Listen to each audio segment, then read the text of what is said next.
Hello, welcome. This is Say Prayer Guys May Nigeria Never Happen to you on Nostalgia Media via YouTube. Thank you, and thank you guys on TikTok for having joined me a bit earlier.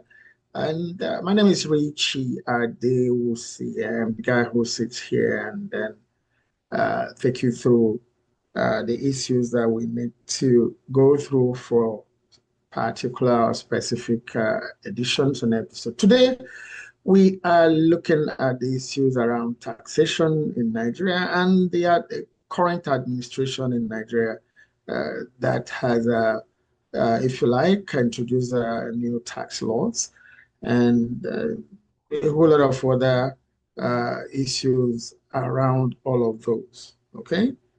And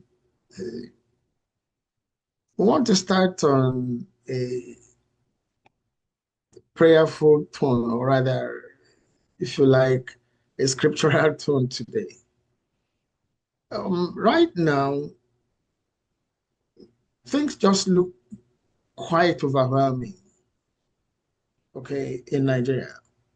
For all the peoples of Nigeria, whether you are living in Nigeria or you are outside Nigeria, because again, um, you are not at ease wherever you are. You have relations, you have family, you have friends uh, that keep drawing your attention to one thing or the other.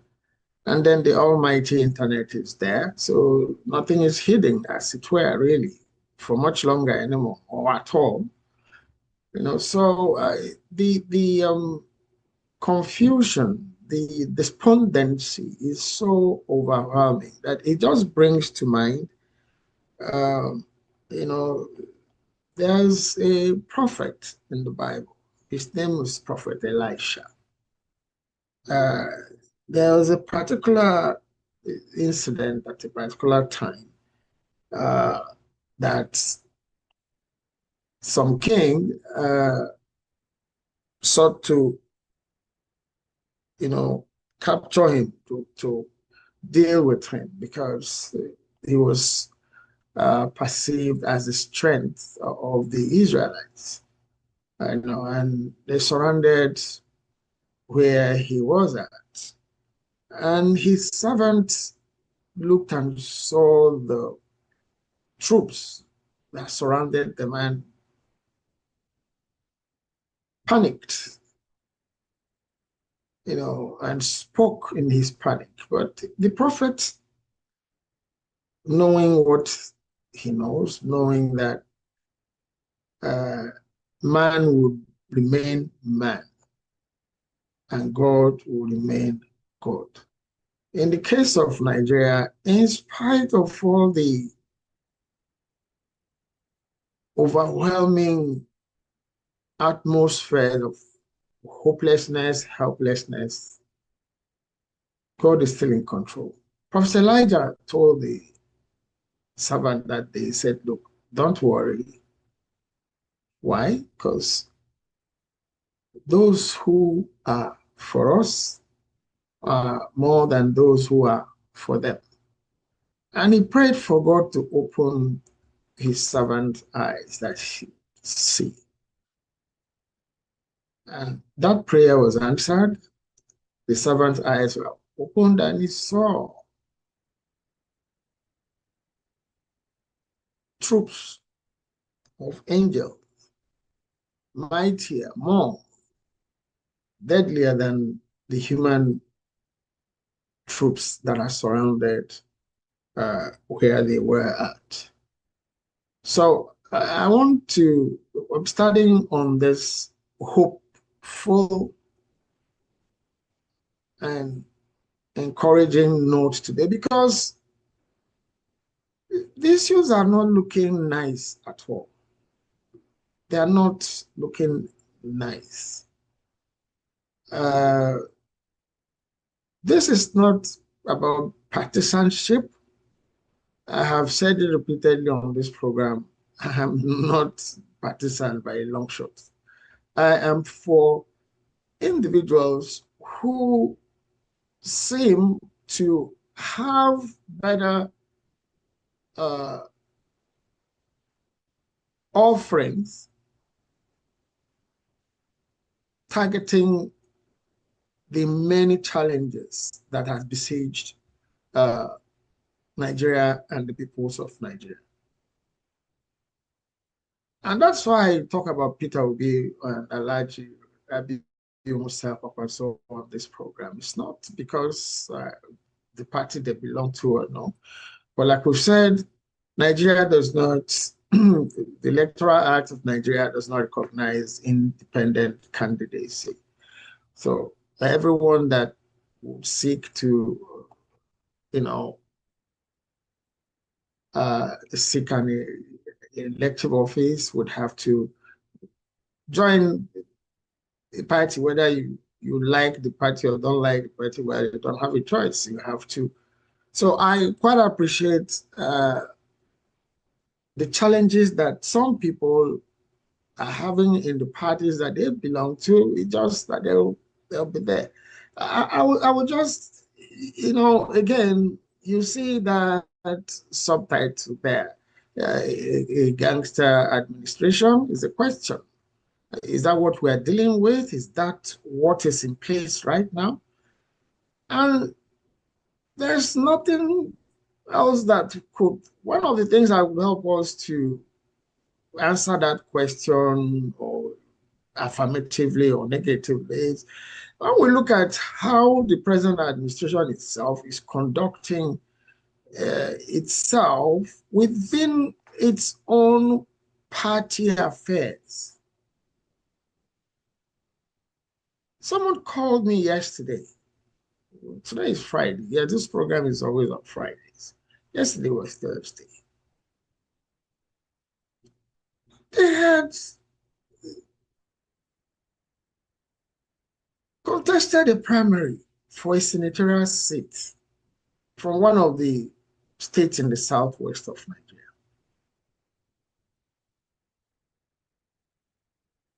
The incumbent senator did not even bother to, according to, as alleged, according to that story,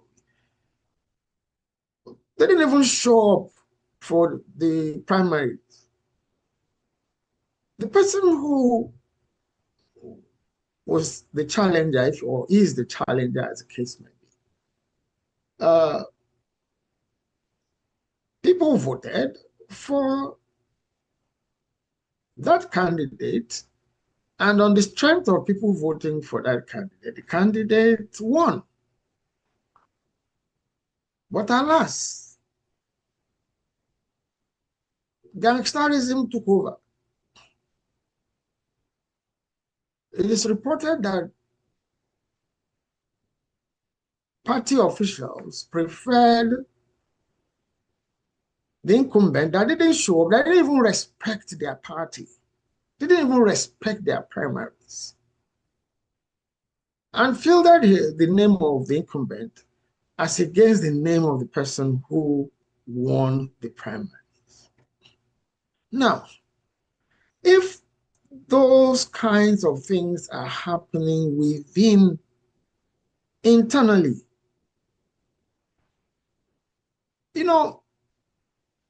from the little I know about how people behave politically in Nigeria and all of that, that incumbent would lose that election if there were to be elections. I mean, if the elections were to be free and fair, credibly conducted, because the people will be angry. They will vote. That's primary. In the main election, they will also vote against him. You are not the one we want. And in that case, you now have what is known as, or what are known as protest votes. You might have somebody from another party winning that seat. But such things don't seem to be happening again. Therein lies the despondency, the hopelessness, the helplessness that has, beclouded Nigeria and the peoples of Nigeria. If an administration could behave like that, internally, what would it do? What is it doing concerning the opposition? We've talked about the different tactics, strategies to, you know, prevent the opposition from even getting on the ballot at all, from even having opposition political parties even registered at all.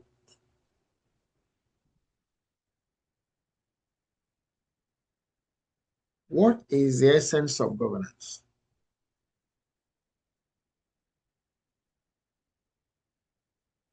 Administrations seek offices to use available resources, generate more resources to use for the betterment of the lives of the citizens of any country that we want to serve. It is service. But increasingly in Nigeria, governance is no longer looking, or it's not looking like service. It is entitlement. It is our way or the highway. Take it or leave it. You can't do anything about it. And in that kind of a situation, then you begin now to ask, what would motivate me to make whatever contribution, you know, towards sustaining that administration, not the country. No, not governance, the particular administration. And that is why there are elections, by the way. An administration gets there, we're going to make things better. And they get there, they're not making things better. You go to the polls, they're voted out. You see, Nigeria and Nigerians always like to maybe like copy, especially the politicians and the elites.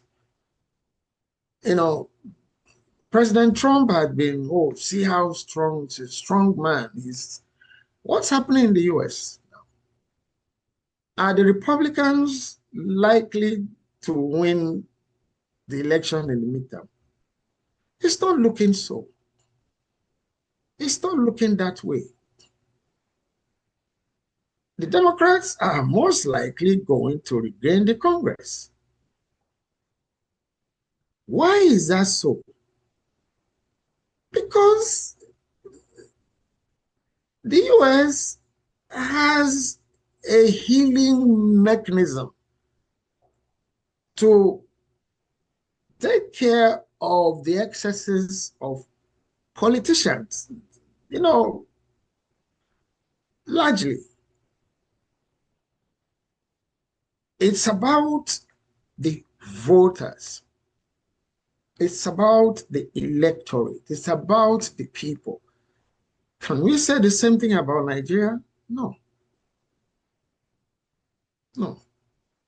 You have analysts or analysts going on television, going on podcasts, going on live stream, making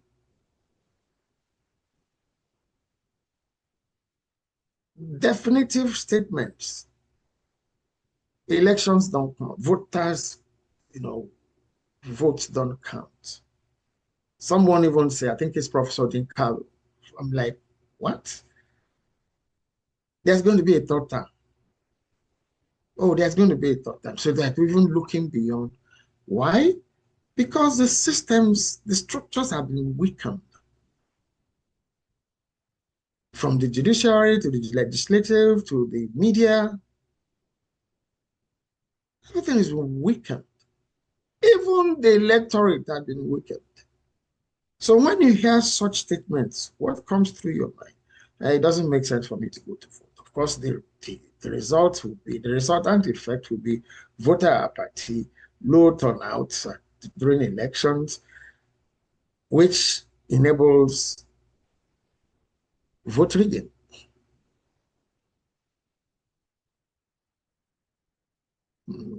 We played a video some 2 episodes ago where somebody narrated a story about a meeting they had with President Bola Ahmed Tinubu during Ramadan. And the president is quoted as saying, if they lie, let them vote. If they lie, let them not vote. If 3 people vote for me, I win. It's already a plan. Gangsterism,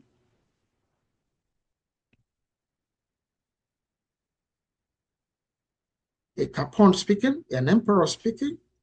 Nigeria doesn't need any emperor. Nigeria doesn't need any Capone.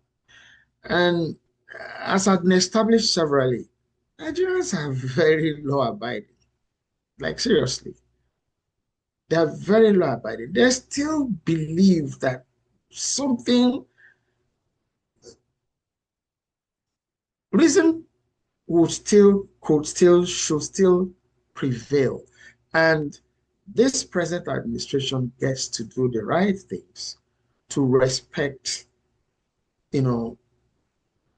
the people.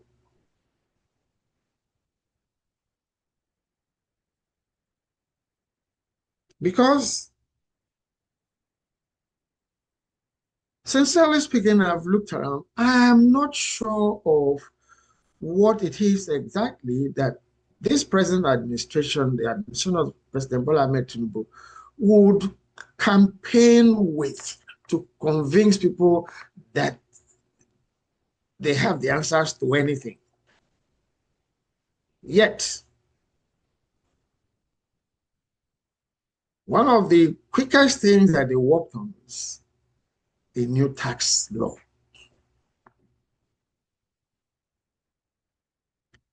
Don't get me wrong. I've said it at the top of this. Thank you guys on TikTok. Please kindly power tap the screens of your devices to like the stream, please. Thank you so much. Thank you. And then send us your comments as you listen to what we are discussing here. Send your comments. We will take them at the appropriate time of the program. Okay.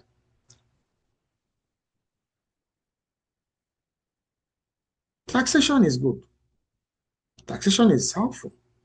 Taxation is civic responsibility of the citizens of any country. But just as the citizens have that civic responsibility, any government in power has a responsibility to use the taxpayers' money judiciously to create enabling environments that will enable the taxpayers and other citizens to go about their businesses, earn money from which they have the ability to pay taxes. A while ago, I saw somebody actually sent me a post about uh, artisans in Nigeria being asked to pay a flat rate, and that person was like, "Why should this happen?" And I'm like, "No, calm down, calm down. This is a good thing. It's a good thing, yes." First of all, those artisans should be very proud, very happy that they're able to contribute. And I think it was 1,000 something, I think per month or per year, I can't remember correctly now. But it was a flat rate. At that time, I'm like, as bad as things are, but this actually means that I've always believed that, the government was not doing enough to get more Nigerians to make their own contribution by tax. They were paying taxes. They were just focused on oil revenue and all of that. But that my stance changed when you began to have an exponential increase in the issues around insecurity, terrorism, banditry, kidnappings, and killings of Nigerians mindlessly, with the government doing next to nothing but fraternizing with the people who are killing Nigerians, calling them brothers, calling them prodigal sons. You move from there and you look at scandals after scandals about humongous amount of money that are unaccounted for, and then you move from there. So what the big one is right now, we used to hear things about ghost workers, you know,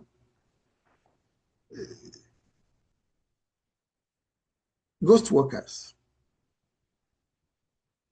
That used to be the in thing in Nigeria, or ghost workers. And then there were things that were done like audits, state government did audits, local government did audits, federal government did audits to know who are real workers. But this administration has taken it, whether they are the ones who invented it or they just now put it in your face to say, what are you going to do about it? You now have ghost government agencies.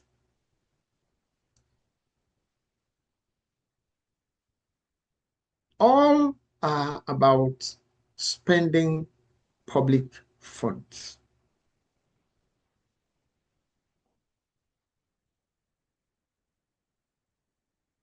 Taxpayers' money.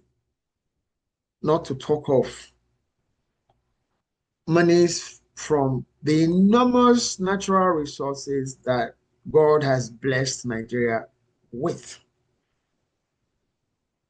Those had not been properly accounted for. 210 trillion naira was said to uh, have questions hanging around it from the NNPC.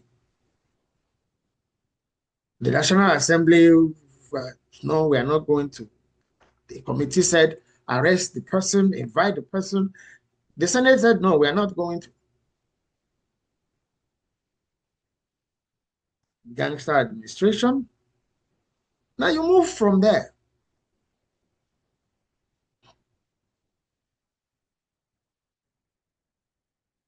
The now infamous issue around a purported director general of a purported what is now called a ghost agency, government agency,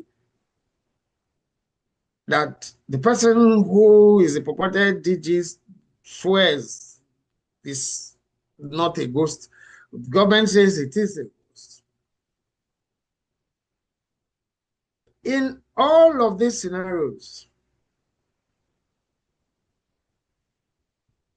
the finance minister says, well, it's not a case of Nigerians paying more tax, but not enough Nigerians paying tax. How would enough Nigerians pay tax? Let me not get ahead of myself so that you have an understanding of how we arrived at this point. It's not it's not me. Eh? It's not me making this statement, but over and above all of those, I'm not a President Tinubu supporter, but I fear, seriously, I am deeply personally concerned about his safety because it was General Buhari, President Buhari, sorry, yes, President Buhari, that people used to make joke about. Does he know he said that? Is he aware that happened? Meaning he's not aware of everything happening around. But President Tinubu, the difference is President Buhari will say, I didn't know. I mean, probably also meant it. But President Tinubu will come up and cover his people.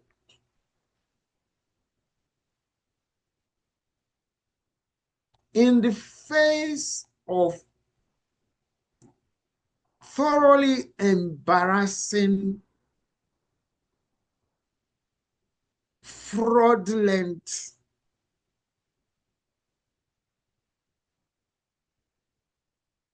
activities, every single one of which entitles or qualifies any administration in any sane environment to be impeached or resign. But in Nigeria, so nothing will happen. If we continue like that, before the president took office or when they were still working on getting into office, we still have the account to Niger to say, oh, he said he doesn't have any plan. If he does anything, he will step on toes, they will kill him. And everything is certainly looking like, yes, there are those who are pulling the strings and not President Tinubu, because he would wonder why the commander-in-chief cannot say to the officers and men, this stops here.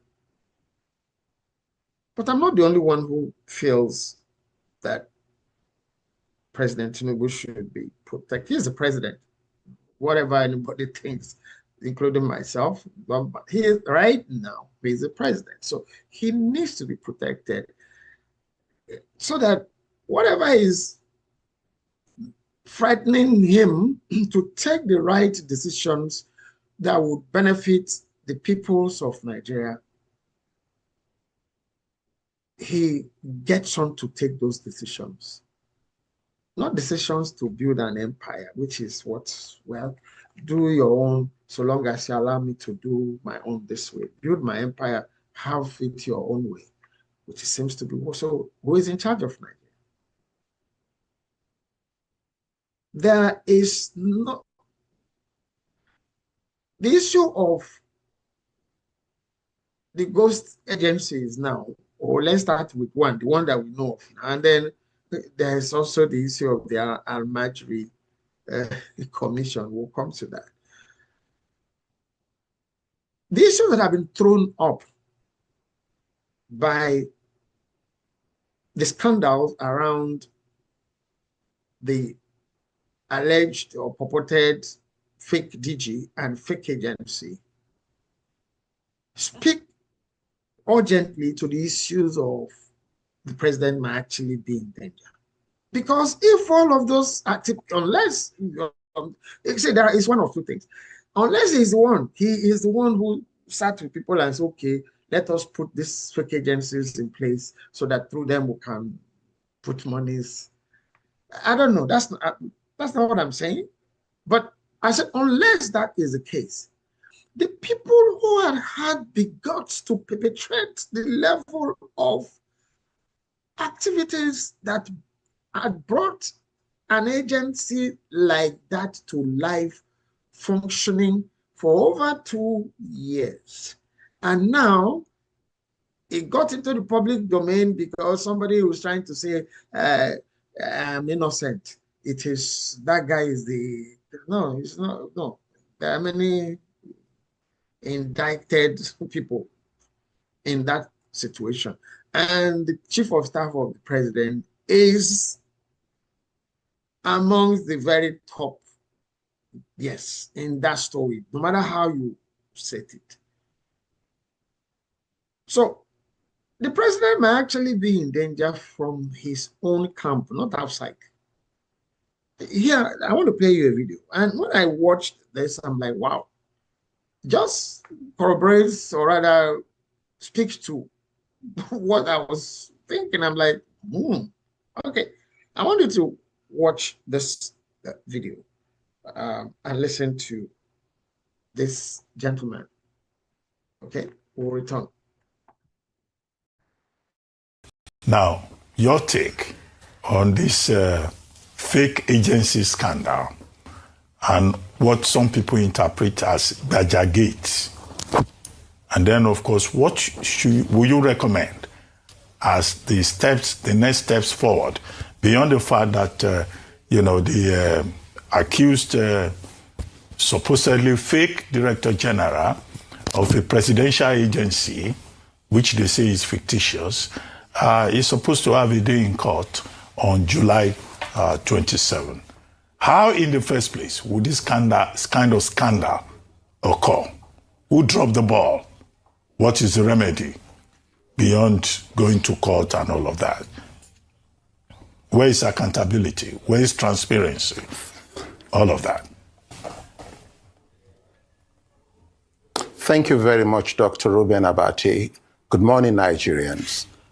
On a serious note, I intend to address the subject matter from two major perspectives: the national security perspective and the statecraft perspective.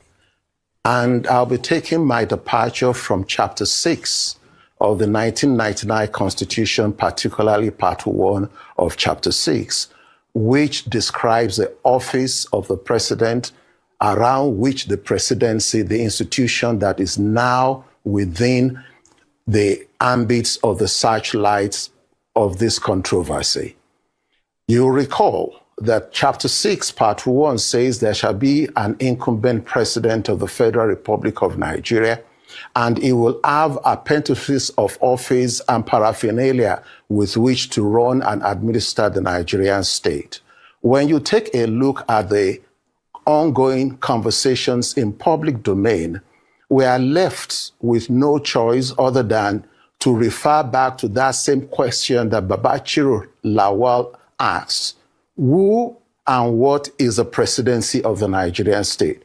When we understand that the presidency of the Nigerian state is vested wholly and solely in the president commander-in-chief that is in situ, the incumbent president, in this case, President Bola Ahmed Tinubu, all the issues will be understood. And as such, my patriotic and responsible duty this morning is to call on the Chief Security Officer, Rashid Atonda Lawal, the Chief Security Officer to the President Commander-in-Chief. I'll call on the ADC Colonel Nuruddin Alowole Yusuf, the Commissioner of Police Usman Musa Shugaba, who is the Chief Police Security Officer to the President Commander-in-Chief, and the Commander Brigade of Guards, Brigadier General Adebisi Onosanya. Kindly protect the incumbent president, Bola Ahmed Tinubu, GCFR, very well. We are in dangerous times. You need to prepare for the security and safety of the incumbent president commander-in-chief, please. This is mindful of the fact that what we are dealing with talks about the fact that somebody that has been declared fake is occupying a federal secretariat space. And as such, my plea to the four of you this morning will be to conduct an urgent audit of all offices and residential accommodation within the State House complex and ensure that you do the census of all the individuals occupying the offices and the accommodation. You will need to suspend and review all access clearances to the incumbent president commander-in-chief, Bola Ahmed Tinubu, and to the State House. You need to guard the president commander-in-chief very well. You must restrict access to only authorized persons, and you may need to introduce fresh access control measures and do the revetting of all hitherto cleared persons. Number two, I now invite President Commander-in-Chief Bola Ahmed Tinubu, GCFR, pursuant to the provisions of the Tribunals of Inquiry Act, Cap T21, Laws of the Federation of Nigeria 2004, as per Section 1 of the Tribunals Inquiry Act, that he should proceed within the next 48 hours to institute a tribunal of inquiry and preferably a judicial panel of inquiry considering the magnitude of what we are dealing with. I am aware that Nigerians have trust deficit issues with the incumbent administration, but these are the statutory and constitutional things that must be done within the legal provisos of Chapter 6, Part 1 of the 1999 Constitution. In furtherance of the provisions of the public service rules, I invite the following officers under the auspices of the directives from the incumbent President Commander-in-Chief to be asked to proceed on administrative leave. They are the Chief of Staff to the President Commander-in-Chief, the Secretary to the Government of the Federation, the Accountant General of the Federation, Head, Civil Service of the Federation, the Governor, Central Bank, and the Director of Banking Operations of the CBN, the DG Budget Office. These officers may need to understand that the data already in public domain demands that they must answer their portfolios correctly, and they will need to appear before the panel of inquiry. I thank you. Thank you so much, Doctor.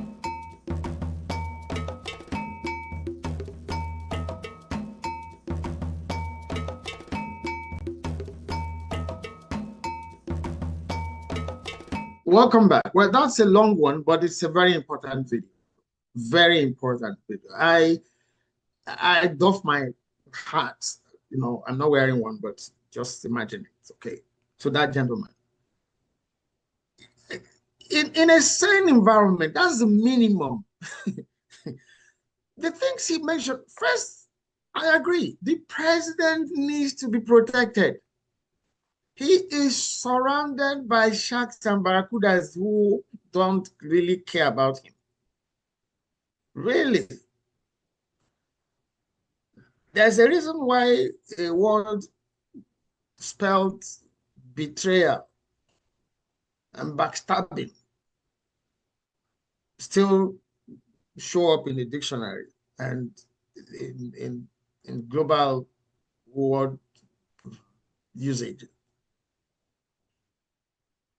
Yes. The president needs to be protected. This type of it's nice to come to the public space and say fake. How fake? I don't want to dwell on that. We are talking taxation today, but what's the link? The link is public trust.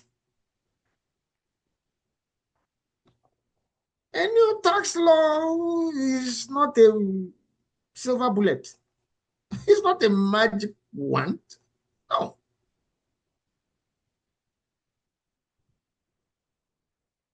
Where is the trust?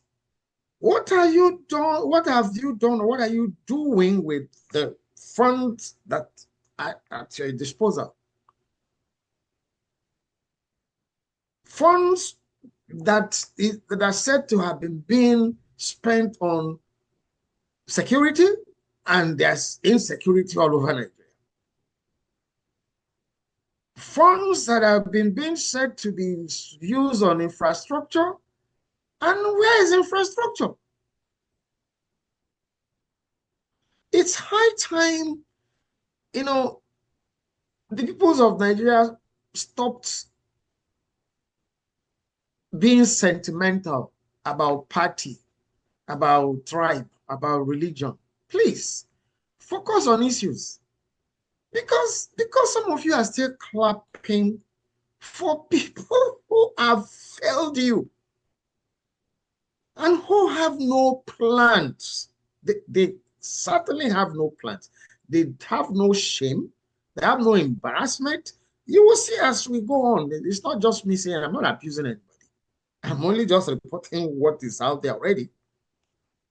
If you like, now putting them in a bouquet that I'm serving you, holding up for you to smell.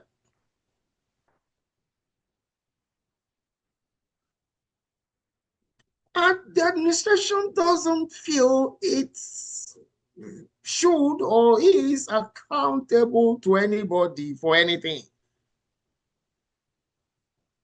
The head covers the tails cover the head. That smells of gangsterism. It's only what they decide, who they decide to favor or disfavor. It's all about them. No fear, no concern about anyone else. The electorate don't matter. The people, but they matter. See, I don't think that this administration, sincerely, I don't think that this administration, someone, we are not at the point of taking contributions now, but I want to read here. Someone on YouTube, it says here, Adekunle J6 said, there's a saying that one day the poor will not have anything to eat but the rich. I believe an uprising is coming in Nigeria. I didn't say that. But it's obvious. If you cannot, look, now, Richie, calm down, calm down, calm down.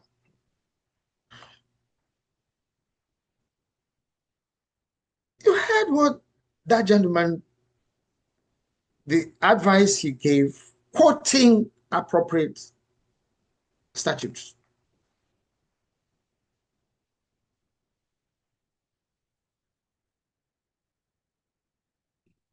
But what then happened?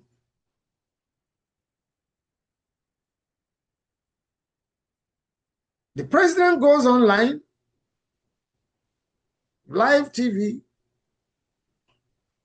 to say that he has absolute confidence in his chief of staff.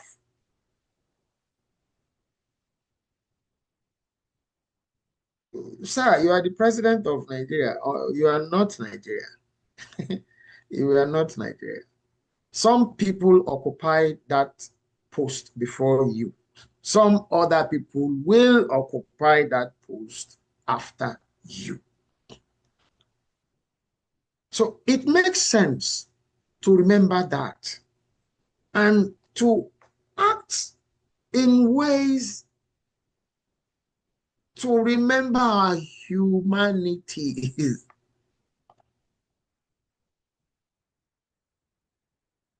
You have absolute confidence in your chief of staff that in the first place had no business being in public office in Nigeria at all. Ab initio. Not just as your chief of staff. Had no business getting into the Lagos State House of Assembly, not to talk about arriving at the National Assembly, becoming a speaker. Someone that could not, someone that failed in a service to a client in the US is documented, has his law practice licenses suspended. Yes, he went back to pay the money after how many years? Of course, you come back to Nigeria, get into politics, it becomes easy for you to get that money and say, go back. Shameless. That is somebody that is, you have absolute confidence. Why wouldn't there be absolute confidence, Because everything has been going on and Nigerians keep saying, okay, well, let's hope when they get there, they'll remember, I've said it before here. Certain individuals in governance keep using public offices to launder their soiled images over time and soiling the names of the rest of us everywhere we go. Someone who forfeited over $400,000 in the US in 1993 is the president of Nigeria.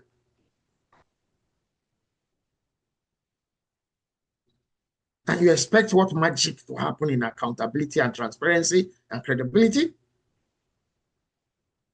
Someone who stole money he collected on behalf of a client in the US, diverted the money for his own use, absconded from the US and ran to Nigeria.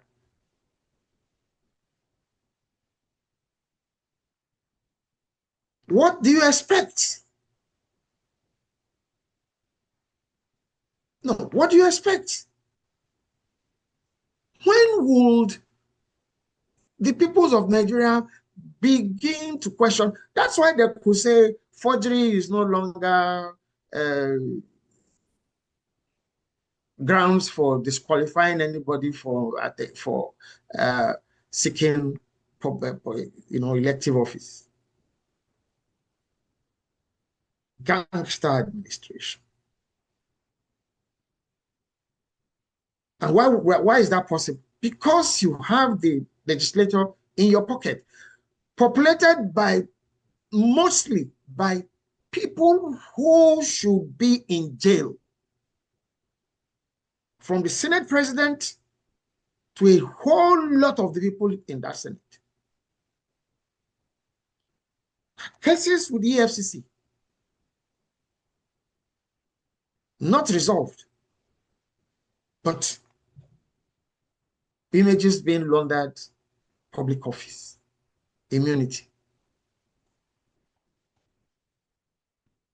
How can any? And then people should pay tax or even pay more tax. From where? They can't go to the farm. They can't go to the market. They can't travel without kidnapping, being killed. They can't even sleep in their homes. Where would they get that money with which to pay the tax? And the president goes somewhere and say Nigerians want good things to happen, but they don't want to pay tax. But don't take it from just me here. Someone said here, and I'll play the video for you, that all that President Tinubu knows about economy is tax. Because, okay, the taxation issues in Lagos, well, people, it's still that whole issue of people comply. People are law abiding. And even in Lagos, what happened? You have the Lagos Revenue Service, Lagos State Revenue Service. Yet you have a third-party organization collecting taxes on behalf of people who, you see, this whole thing of ghost agencies and ghost thing didn't start today, but people have not paid attention to things that you should pay attention to. Why should a third-party organization be collecting taxes on behalf of a state government where you have people who resume work, who draw salaries every month as staffers of the Lagos State Revenue Service? So what is their job? And who owns that agency? It's been a controversy since. And we said it at the beginning of this whole thing leading up to the 2023 election. This person, the president, the current president of Nigeria now, is only just going to seek to do what he did in Lagos, to replicate it at the national level. What has happened? So I want to play you the next video so you don't think I'm the one saying all he knows is tax. No.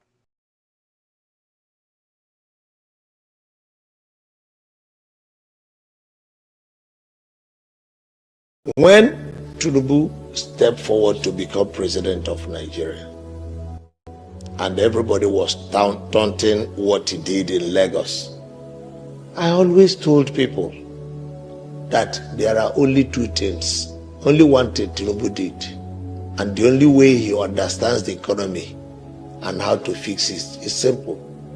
Tax, more tax, additional tax, further tax, additional, further, and more tax. That's Tinubu's only understanding of economics.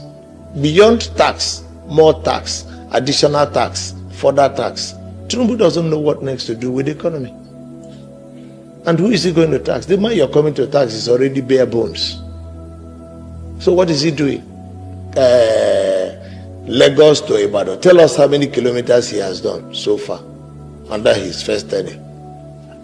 Lagos to Badagry. Tell us how far you have gone. What is the project you want us to see? Do we need glasses to know that we have insecurity in the country and it is worse under Tinubu?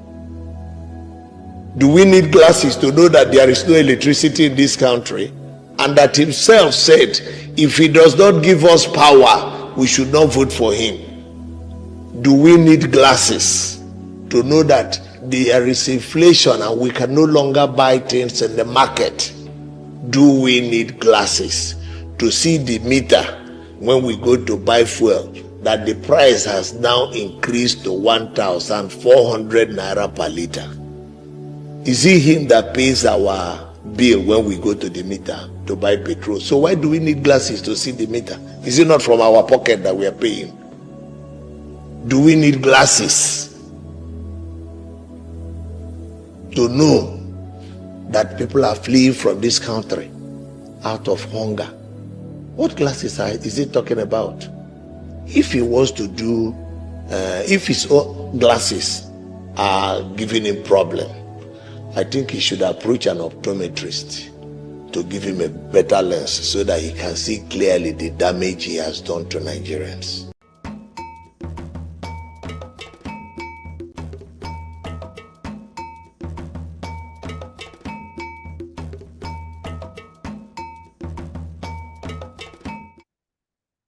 Welcome back. You had the gentleman, that's not me speaking.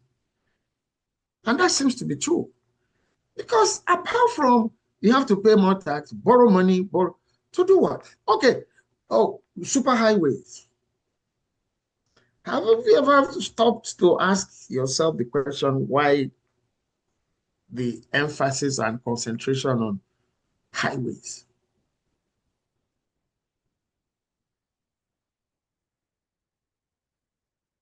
Why is it not possible to lay such an emphasis on the power sector, electricity?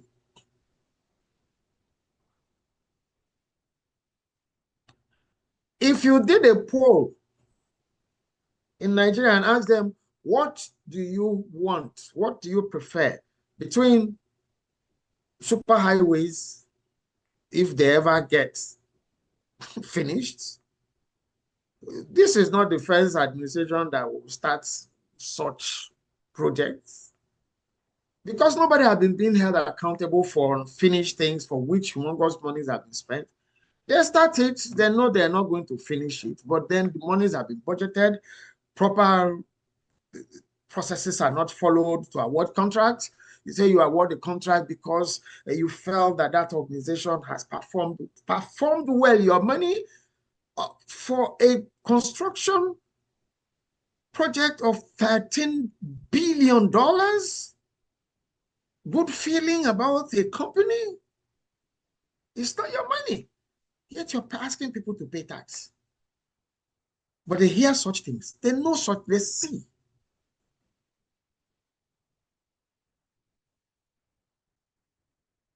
A journalist asked in an interview,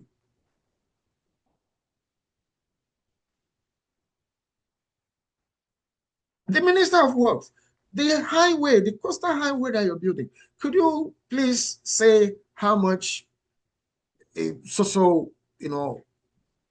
kilometers of it costs? And the minister went off the hooks. You don't have any right. He doesn't have any right to ask you. Who has any rights? You're a professor of road construction. So answer the question. Simple. The people want to know. You didn't follow due process in awarding the contract. They're asking you, how much would social measure of this road cost?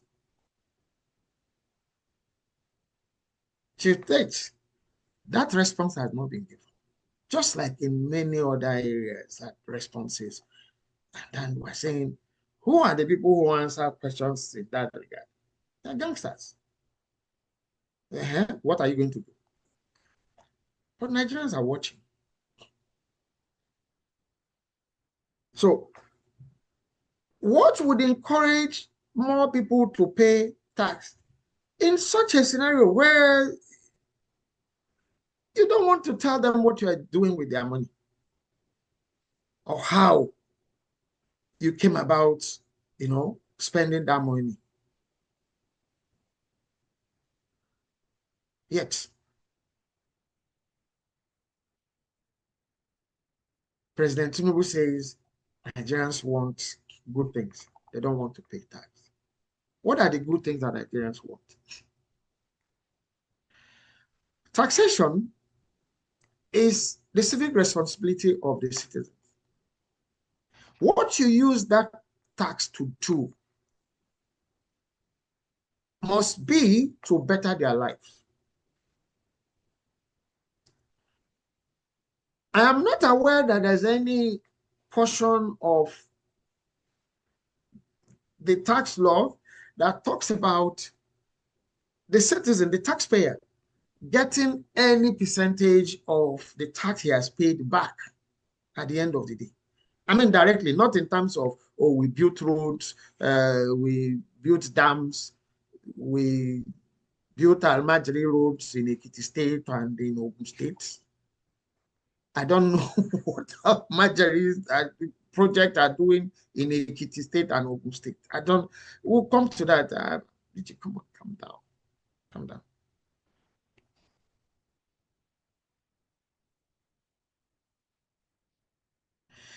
In the countries you are copying, whether US or here in Canada, people people pay their taxes.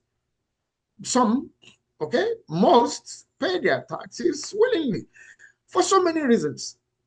Number one, they know when they file in their taxes. At least I know that 100% for sure here in Canada. You file in your taxes, you expect to have a percentage of that money you've already paid refunded to you. Sometimes for some people, that refund or those refunds go into thousands of dollars. This is money you've paid. But the government calculates and says, okay, no, you deserve to have this portion of it back. Including the monies you've paid as taxes for goods and services. I'm talking now VAT.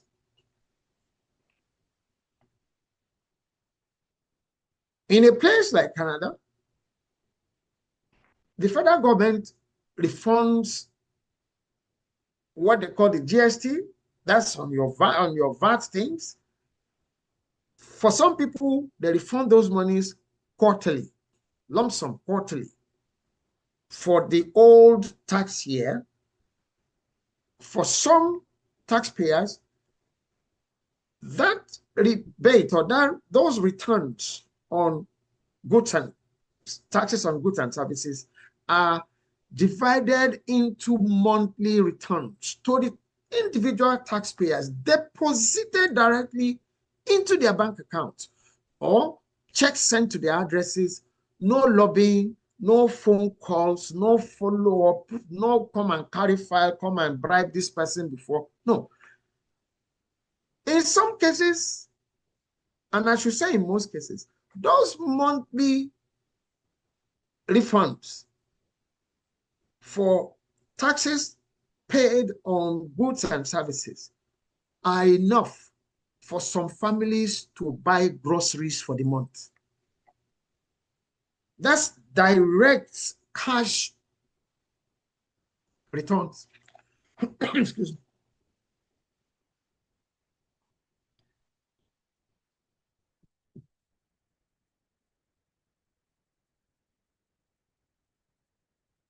Okay, we started by asking the question, what are the nice things? Nigerians want good things, but they don't want to pay tax. So we want to define the good things that happen, in other places where people pay their taxes and see what the taxes have been.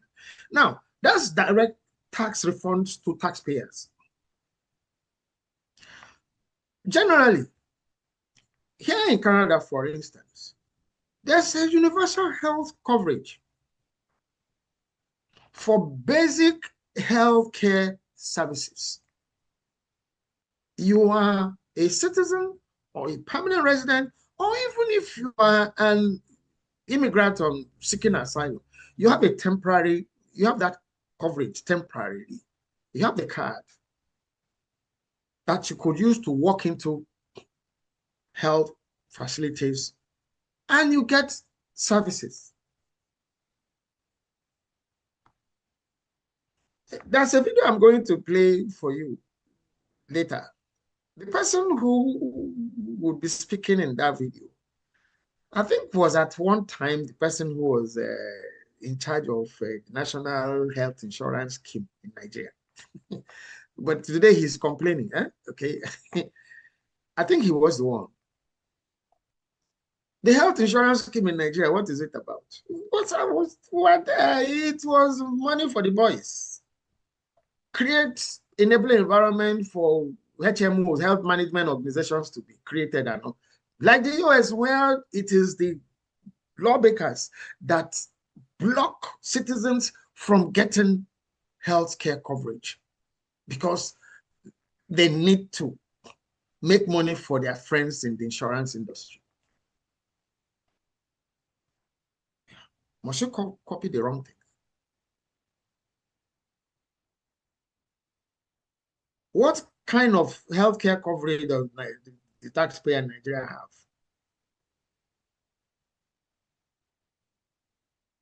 As I'm speaking to you here, you see, if these glasses fall here now, it's not that I will throw it to the ground and it falls. If it falls here now and breaks, I will walk to my optometrist or optician and they will replace it at no cost to me. Why? I pay taxes. I'm a senior. I travel by public transport around the city where I live. Train, there's metro, underground, buses, at no cost, zero cost. Why? I pay taxes. I'm a senior. But in that same Nigeria that it seems like it's not possible nationally, all that is you must pay more tax. Governor Oti in Abia State, yes. You see, when we are saying if it doesn't work this way, leave so that other people can try and make things work. It's not by force you must rule. Sometime last year, I think it was last year, Governor Oti of Abia State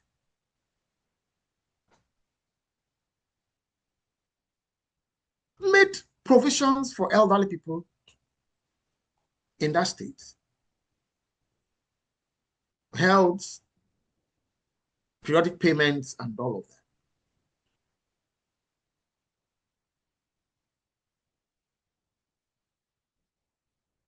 Why is it not possible at the national level? You pay taxes, people collect the same tax people pay. You borrow money, you are in charge of all the natural resources, and humongous, look, amounts of money as the fake agency, yes, 1.3 billion. It's not plenty, it's plenty.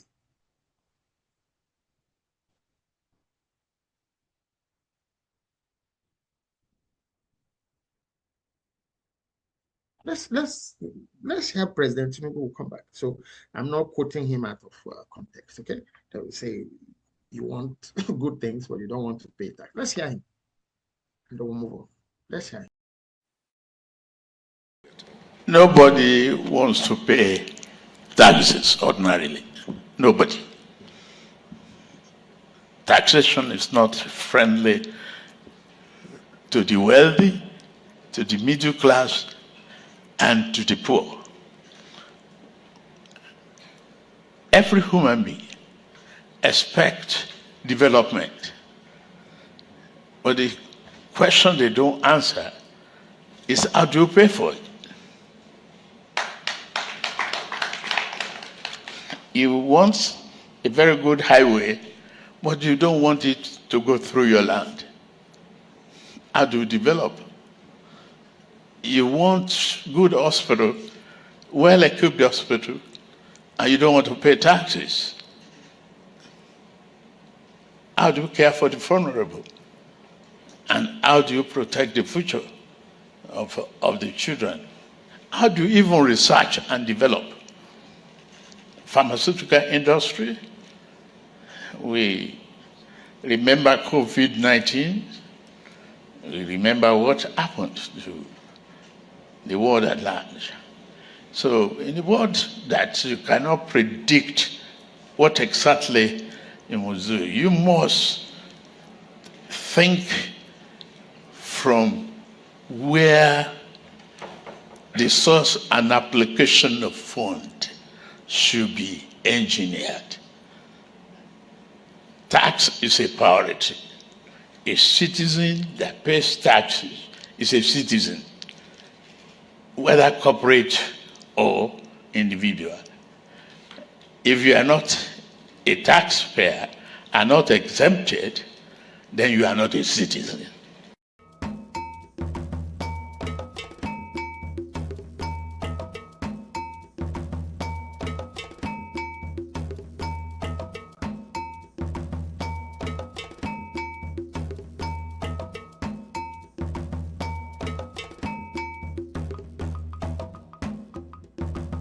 Okay, there seems to be some delay on YouTube. Sorry about that. The video, you heard the president. Every human being wants development, wants things to happen, but how do you pay for it? How do you show for the ones they've paid? How have you been showing for? Like I was saying earlier that if you did a poll in Nigeria to ask the peoples of Nigeria to choose between having electricity and having super highways, I know what that answer would be. They will choose electricity any day, anytime. Because it is with things, something like power. As a matter of fact, for the power sector to become efficient would drive every sector, every other segment of life, of endeavor in Nigeria would be impacted on positively. Industries would, prices of products would crash. Because there's no, you can't start any industrial production in Nigeria without having, first of all, budgets for generators, budget for a whole department, from engineers and all to take care of the generators, budget for storage facilities for the consumables, for the generators, maintenance, and of course, contest with the yo-yo price of petroleum products that those generators would need to function. Just imagine a situation where that is not the case. All that budget from companies, now bring it down to families. It's not free, but they're still paying, even for what they are not getting. Of course, we need to shy away from that. Of course, that's part of the conspiracy and gangsterism. If the power sector works, there are many people that are outside Nigeria that will not be outside Nigeria. They will work. Nigerians are not lazy.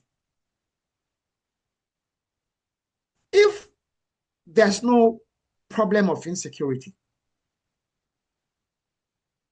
I've said it here on this program several episodes back.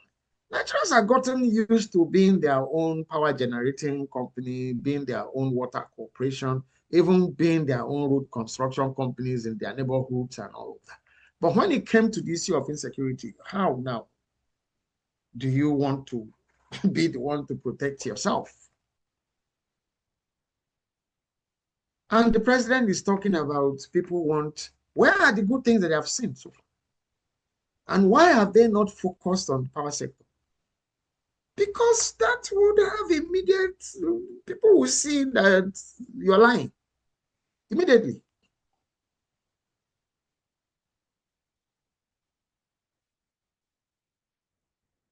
But you can hide behind gigantic roads, construction, facades, and phantom-like announcement of, it's good on paper to say 1 million kilometers of so road at so it will never get finished in your administration. Even in the next one, maybe with no of such severally. But you cannot say that of power, because it will need to be there, improved. Okay, we are focusing on power.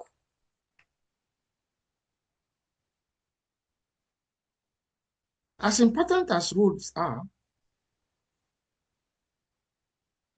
not the superhighways, no. There are many, many community roads, internal roads for communicating, for bringing goods and services from, the places where people are still able to manage to go to the farm, to the markets, to the city, that the roads are not there. Even within inner city roads. Okay, you say state government. You have how many governors that you are said to be in control of? It's not possible to sit and agree, and this is what we're going to focus on. Please, guys, everybody in your individual states, this. But every month, you release allocations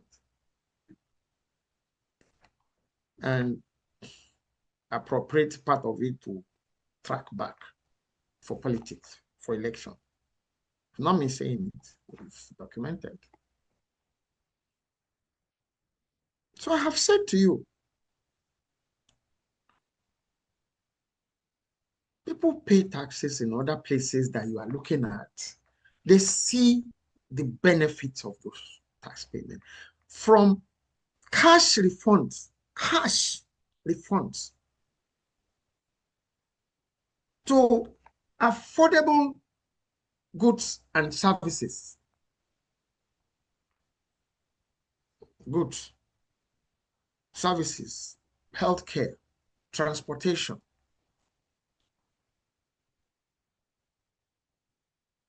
In the city where I live, if you don't want to, you don't need a car. You don't need a car. The public transportation is so efficient and very, very pocket friendly. It was not built in one day. Just like in any place, government and governance is a continuum. But we have disjointed policies in infrastructural development and maintenance over the years.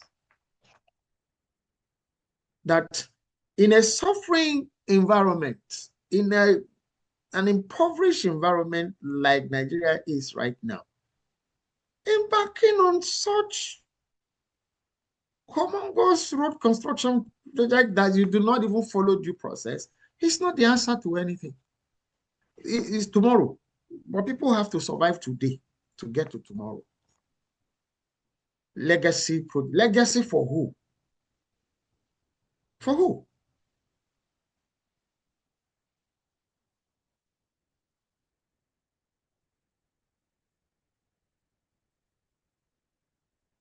We're going to play you our in-house video now, because we've tried to, before we now go into the media issues about this whole hoopla about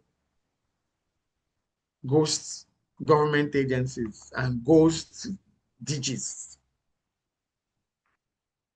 and the reaction of this administration to all of those. An administration that is seeking for people to pay more tax is increasingly refusing to be accountable and be transparent in their handling of public funds.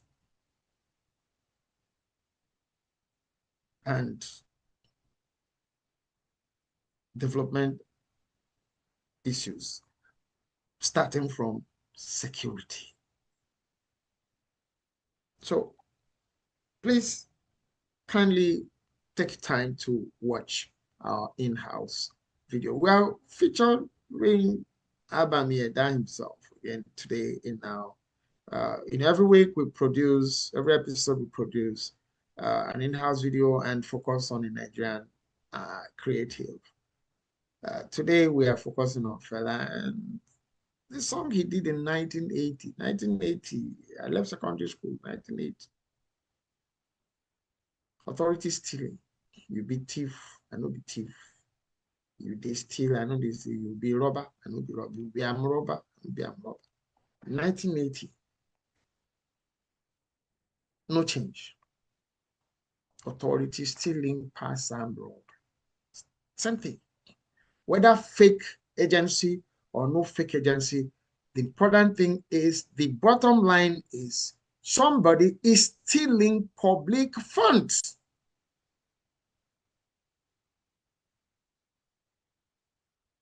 It's not investment, it's not in misappropriation, it's stealing. And that is the impact, you know, the import of that song. If you take your time, we can't play all of it on the program for copyright purposes or other reasons. You know, take your time to go back to listen to Fela's Authority Stealing and just bring it to bear on what is going on now. It didn't start now, but you'd expect that as new administrations come up, things could change. Okay, so let's watch our in-house video, and when we come back, we go into how that stealing is happening. How that stealing is happening. Not me too. Somebody, you hear them. Specifics. Nowhere to hide. The internet is there. And no wonder they will they restrict the use of the internet, they ban social media so that you can hide. It's not possible. You could muscle mainstream media, which had been compromised for a long time, to control what they will say or what they will not say. But what needs to be said, not out of disrespect, but out of genuine worry and concern. If the citizens can't speak for themselves, who's going to speak for them? If they cannot vote to say, look, thank you, you tried, but you didn't try enough, let's try somebody else. If they can't do that, so what are you expecting? What are you looking for? You're calling for anarchy. Because for all intents and purposes, you're not planning to have any elections that will be fair. If you could take somebody who didn't contest an election at all, primaries in your party, to replace somebody who contested and won primaries. So what are you planning to do for the general elections? Let's watch our in-house video. The government of Nigeria wants more taxpayers, while the peoples of Nigeria want more accountability and transparencies in governance. That is one of the growing divides in Nigeria today, 2026. The President Bola Ahmed Tinubu administration has introduced its 2025 tax reform program, describing it as a pathway to a broader tax base, improved compliance and a stronger economy. Every serious nation needs an effective tax system, The question is whether tax reforms alone can succeed where public trust remains non-existent or at best, weak. This is episode 10 of the Quest for a Safe Nigeria. Please subscribe and turn on notifications right now so you never miss a video in this series. For decades, millions of Nigerians have believed that public money is being stolen, wasted or diverted. Trust has been broken, and no nation builds a strong tax culture without first rebuilding confidence in governance. Every developed nation depends on taxation, but successful governments also understand that citizens are far more willing to pay when they can see the benefits. Good roads, reliable electricity, quality education, security, accountability, transparency in governance. In Nigeria, many citizens see new taxes, levies and reforms, yet struggle to see corresponding improvements in their daily lives. Recent discussions on the challenges of insecurity brought about by terrorism, banditry, kidnappings for ransom payments, and the debates surrounding the cost of the Lagos Coastal Highway have renewed public interest in how government spends public funds. Nigerians increasingly expect openness, transparency and value for money, not simply larger budgets and greater tax demands. Other developments have also attracted public attention. Reports indicate that an Almajiri program intends to execute projects in Ekiti State, southwest Nigeria, including street lighting and other community infrastructure. Why are organizations stepping into responsibilities many believe government should already be performing, while thousands of Almajiri children still lack access to proper education? There are also conversations around the discovery of an alleged ghost government agency, drawing funds from taxpayers' money. The success or failure of the 2025 tax reform program will depend on far more than legislation. It will depend on whether the Nigerian government could convince the public that their money is being managed honestly and used for the benefit of the peoples of Nigeria, which is no easy task because of the continuous evidence of fund misappropriation in Nigeria. Fela Anikulapo Kuti already confronted this issue decades ago. Born on October 15, 1938, in Abeokuta, Ogun State, southwest Nigeria, Fela was not only one of Africa's greatest musicians, but also one of its most fearless social critics. As the pioneer of Afrobeat, he transformed music into a platform for exposing corruption, challenging abuse of power and demanding accountability from those entrusted with leadership. His activism came at enormous personal costs. His home was repeatedly raided, he was imprisoned several times and endured constant harassment. Yet he remained unwavering in giving ordinary Nigerians a voice through his music. One of his songs, Authority Stealing, condemns the abuse of public office and the double standards that allow those entrusted with public resources to escape accountability while ordinary citizens carry the burden.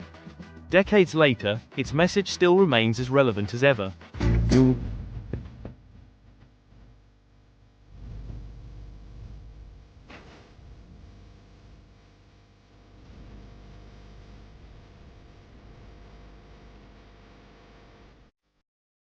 Argument, argument, argue. Argument, argument. Them argue.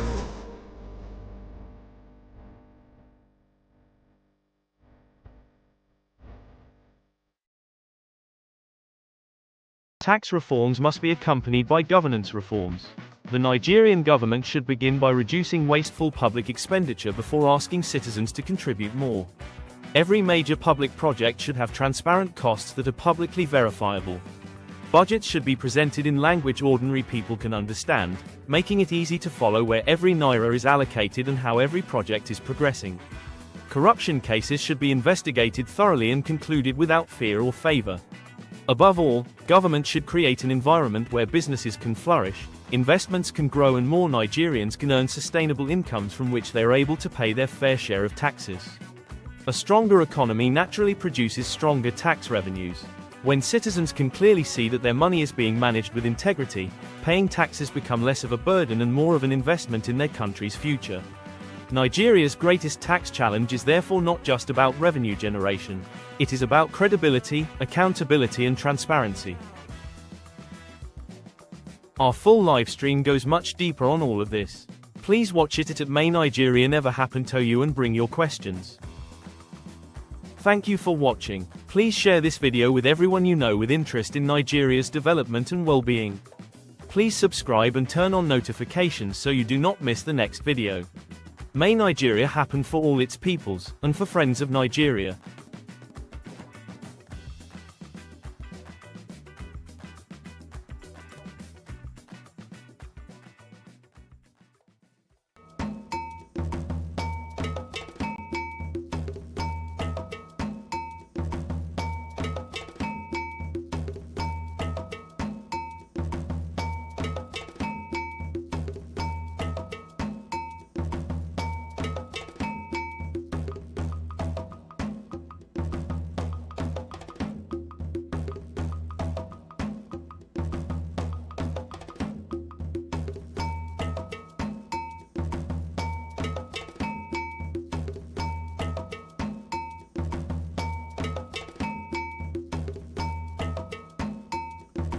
Welcome back. Thank you for watching our in-house video. Thank you so much. Well, fella, you be thief, I know be thief. Argument. What's going on now? Probe, don't probe. The president says, okay, he sets up, first of all, you declare your backing for a person of particular interest or concern in a scamming issue of that magnitude, your chief of staff. You declare that you have confidence, and at the same time, you are saying ICPC should probe. You've already tied ICPC's hands behind their backs. It's common knowledge that the judiciary now, there's a lot of question marks about public trust generally around this administration. Even if you wanted, Mr. President, to encourage your chief of staff, that statement could have been to him in private. The optics are not good for even you yourself. Let's assume that some of us were like, maybe he didn't even know anything about this. You said if there's anything, it's on your table. It's you. So what are you saying? If it's on your table, sir, you should step aside to be probed. Yes, even you, sir, you are not above the law. You're answerable. You are supposed to be answerable to the peoples of Nigeria about how you manage their money, for which you are asking that they pay more taxes. So if you are saying you have absolute confidence in your, then everything stops. Good. It's good to be able to say yes. Then you need to step aside. You need to also then appear. There was a hoopla in the National Assembly, House of Representatives. Some motion was raised about inviting the president to come to answer to the end. You will see the outburst of the gangsterism we're talking about there. No, he's not coming. Yet people, you are supposed to have been sent there by people. Yet you are supposed to speak on behalf of the people. So it becomes a function of who can shout the others down the more. No more voice of reason. There's not even a semblance of trying to do the right thing from any arm of government, none. So are we wrong to ask if this administration is a gangster administration? You can tell us your response in comments. And by the way, there's a poll that's going on right now. If you're on YouTube, you will see it. The poll says, would you pay taxes as outlined in the new tax laws? It's either yes or no. I will pay tax anywhere, anytime, any day. But I will seek to have a government in place that's accountable, that I can see that the money I have paid as taxes makes sense for what I'm seeing in terms of service delivery. And that is why that's why I raise my fingers and hands for Peter Obi and Alhaji Rabiu Musa Kwankwaso. Some people are still asking mischievously, really, what did Peter Obi do as governor of Anambra State? A governor that did not borrow a dime for 8 years to run that state, I will pay my taxes. We wouldn't even need to ask, to come and ask.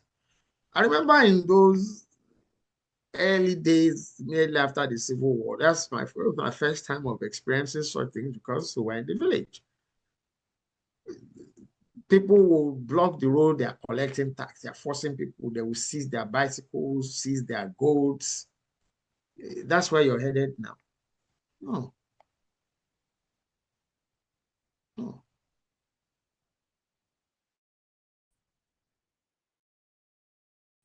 You cannot, there's a question, we'll get to the question, but there's a question, from YouTube, someone saying, if government wants people to pay tax, why don't they run campaigns to teach people how to do it properly? So the issue might still be that some people don't even know how to go about the processes. What we know previously is you could even walk into an office, say it's a tax office, the money you pay don't go to anybody. It doesn't get to government. That's what we're saying. Has it changed? The one that has gotten to government, let's hear now. Let's watch and hear and see how what's happening with it. Okay, let's look at the questions around the Al-Majri Commission in Nigeria. And to think that people like Sheikh Gumi must know about the Al-Majri Commission. The other day he was advocating the Al-Majris must be taken care of. Why is he not speaking about this commission from which monies have been budgeted to take care of those poor children, for their education, for their care and well-being? Until this time, I didn't even know that such a commission exists. But what does it exist for? You will hear now. Al-Majri project in Ekiti State, road construction, Ekiti State, Ogun State, southwest Nigeria. The Al-Majri phenomenon is heavy up north.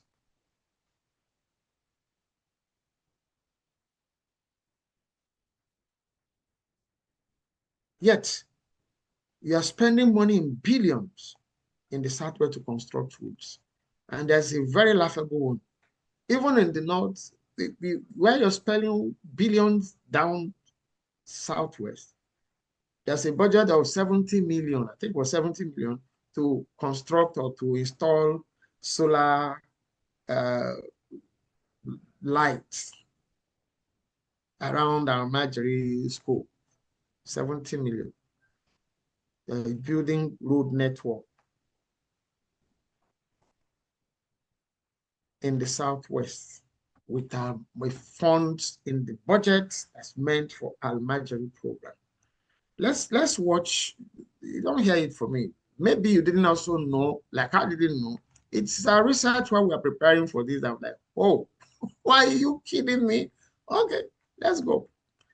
What?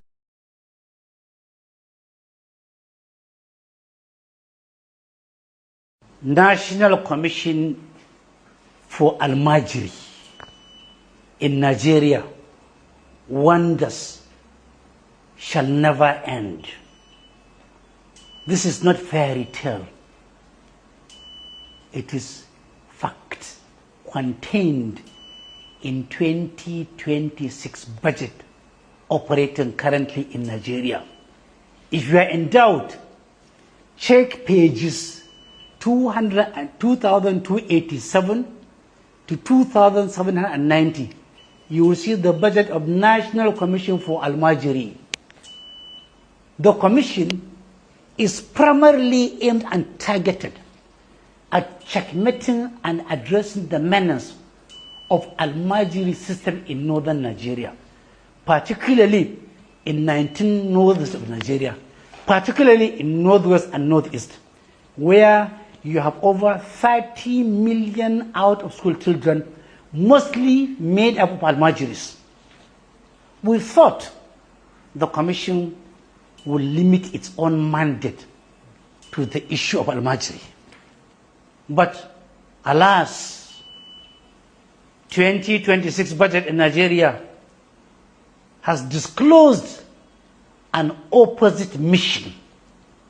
Politicians are now using the platform of the Almajiri system to siphon money and insert capital projects that have no bearing with the life and living and comfort and welfare of the Almajiri. For example, in the 2026 budget currently operating, 1.4 billion naira was inserted in the National Commission for Almajiri as what? As a provision to construct a road in Abeokuta. 1.4 billion. Almajiri in northern Nigeria, budgetary provision meant for the Almajiri system being spent in Abeokuta. In Ekiti State, 1.4 billion naira was inserted to do a network of roads in a secondary school in Ekiti. Another 1.4 billion was inserted to do what? To do a network of roads in what? In America, in Katsina State, that has nothing to do with Almajiri. Yet, in the same budget, 70 million naira was allocated. For what? For installation of solar power in all Almajiri schools in northern Nigeria. 70 million naira for solar system for the Almajiris, but 1.4 billion naira for network of roads in a secondary school in Ekiti State. 1.4 billion in Damarke in the state for roads. 1.4 billion naira in Abeokuta for roads. 70 million naira for solar power for all Almajiri schools in northern Nigeria. 1.4 billion naira was allocated for what? For CBT, computer-based testing center. For what? For WAEC, for JAM, for NECO, that has nothing to do with Almajiri. My understanding is simply that budgetary provisions in Nigeria are just an annual rituals. Garbage in, garbage out, meant to siphon public money, meant to deceive the larger society, meant to grease the palms of the high and the mighty, meant to create contract opportunities for politicians and their cohorts. Luckily, every day is for the thief. One day is for the owner. A day is coming.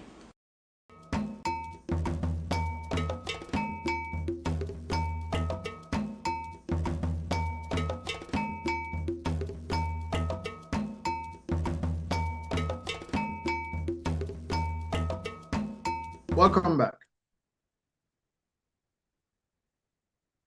Another ghost agency. This is not ghost. It is called a commission, a Almajiri commission. But how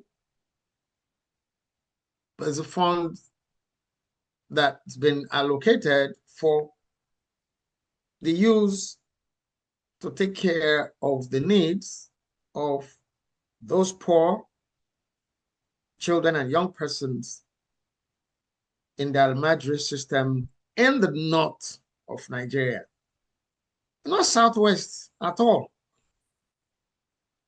So how much of these scams are there in that budget? You could see now that one incident, and why did that incident come to light? For all intents and purposes, I still believe it's because the guy refused to make available the 48% that he said, we alleged that the chief of staff had requested, had required, had demanded. And I say I know how that sounds because I know about this administration, from when there were a state administration in Lagos State, I know there are issues with demanding for percentages from monies that are meant for use for public projects. I was involved in one. I refused to give 15%. They did not only withhold 50% of that World Bank grant, which they never paid. I keep saying it till tomorrow, they never paid it. They blacklisted us and started blackmailing me.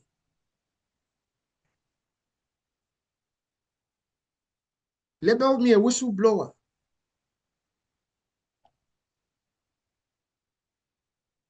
Painting my character with all sorts of colors across different states that we were working to have business relationships with, run projects with, including Ogun State, including even Ekiti State. I'm from Ekiti State. It happened. It became a talk between their 8 SACA managers, State Action Committee.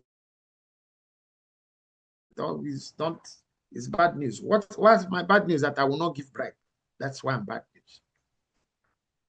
This guy, this alleged fictitious DG now,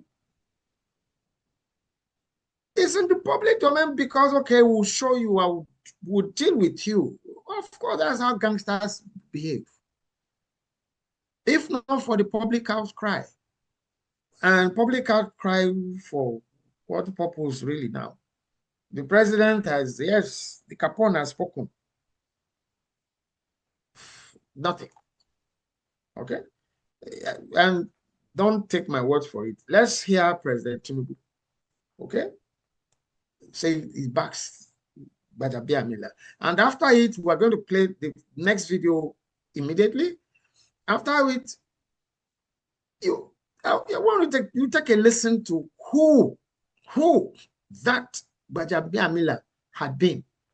If he should even have gotten close to any public office in the first place, if he should have gotten close to managing any public fund at all, at whatever level, at any place. So we're going to play you. One is President Tinubu backing Gbajabiamila.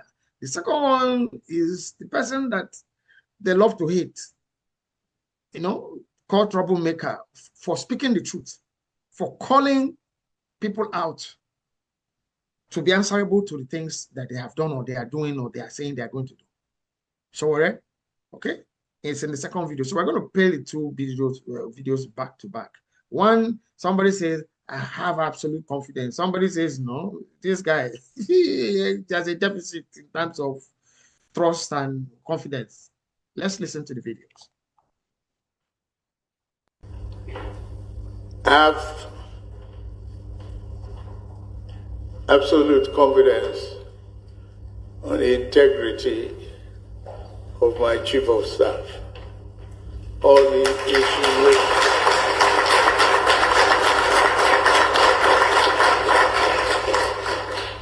all campaign of calumny and insinuations should stop. The buck stopped here.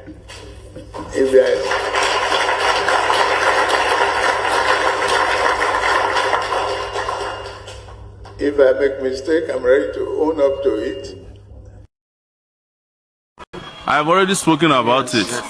The chief of staff is a member of a gang of thieves. And I can say that categorically. Because I was the one who exposed when he stole $25,000 from a client in Atlanta, Georgia, when he was a lawyer, and his legal profession certificate was revoked as a result of that. That's how Gbajabiamila ended in Nigeria. And to add the secret today, when I wrote that story, he asked Abike Dabiri to call me and asked if I could help him take down the story. I said no, because I'm writing for history. Today, you know where he's coming from.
Welcome back. You yes, you had the president, and then you had Sowore attest to how much confidence the president should really be having on, and that is a person who occupies that public space and at the center of this controversy. And the administration is seeking for Nigerians to pay tax, more tax, additional tax, advanced tax, high-level tax, compound tax. Like when I listened to that video where that guy was like, this guy trying to present the comedy or what? It's not comic. Okay. We repeat here, there's nothing wrong. Taxation is necessary. But this government is not accountable, it's not transparent in its activities. It's backing people who have questionable conducts in the public space.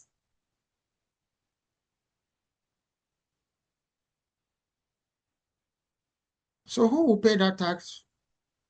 That's even, the tax issue is even still there. There's a need, okay, for that election, 2027, if it ever holds. Because it just seems that for some reason, this administration, the present administration doesn't care about anything. It's what they say. Whether it makes sense or doesn't make sense, whether it shows them in good light or not in good light, they just say it anyhow. They just do it anyway. And you're daring the people. Yes, you're not daring any particular individual. You're daring the people.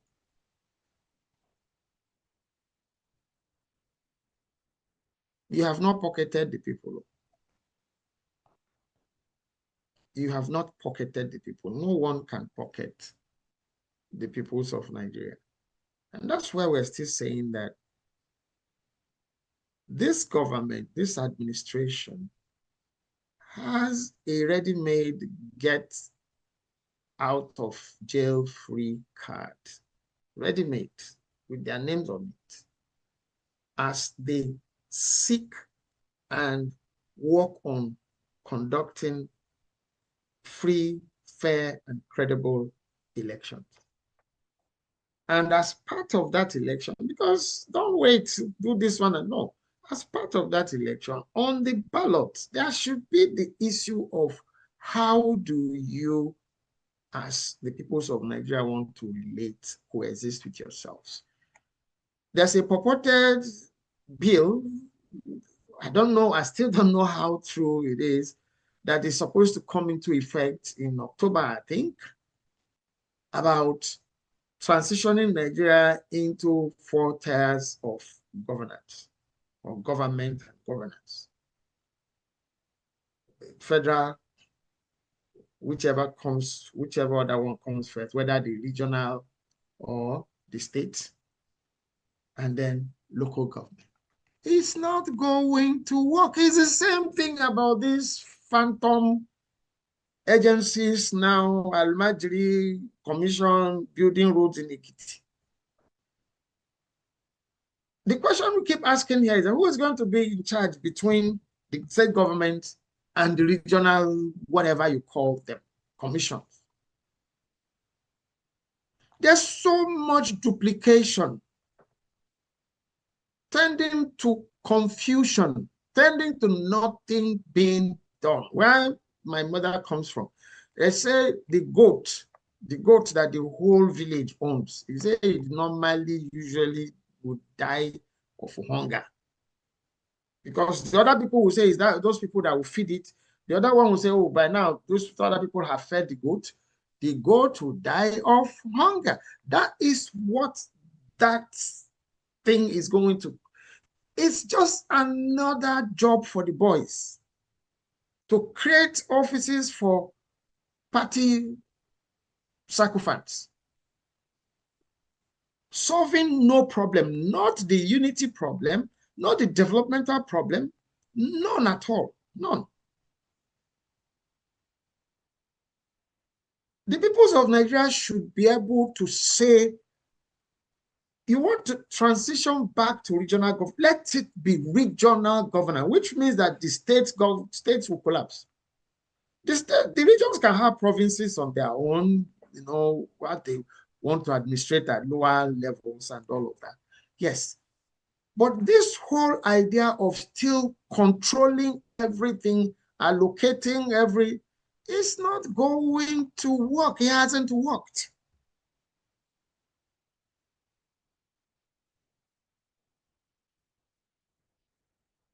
And for saying, let's do a referendum to ask people where they want to belong, what wants to happen.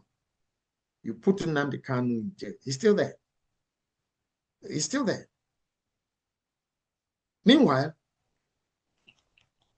Senator Bunu Sheriff Musa is accusing Peter Obi of being an IPOB sympathizer. Senator Bunu Sheriff Musa. Sorry, Senator Bunu Sheriff. Let's stop at the sheriff. The one that is on record as the midwife for Boko Haram, the same person, should even be able to come out in the public now to speak, to say anything about secessioning, safety issues, division issues in Nigeria. I want you to hear somebody else now that nobody really, well, I think finally they have, he has collected his letter now to be Nigeria's ambassador to South Africa. When he still thought that things should be said as they were in Nigeria, that's when he granted the interview I'm going to play for you now about who Bunu Sheriff was and is, in terms of the battling of the insecurity that has engulfed Nigeria, that they found no solution to till now. And because people like him have never been held accountable, nothing is going to change. So where is the hope? You see why I started by the issue of hopelessness? And somebody saying that when the poor don't have anything to eat anymore. It's getting there. It's getting there. And that is why we believe that get out of jail free card is do that election. Put the issue of referendum on the ballot. Put the issue of the 1999 Constitution on that ballot. Whatever issues, whatever amendments, as the people, let them contribute through their votes. Let them vote for those things at the same time. And let the persons that the people would vote for emerge.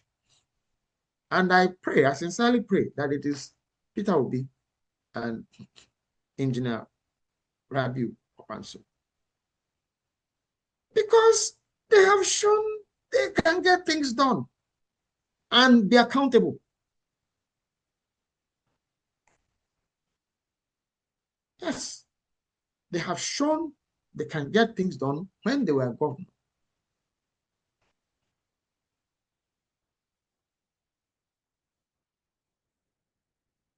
Even as much as, in spite of the fact that they are just being discredited even for things they did.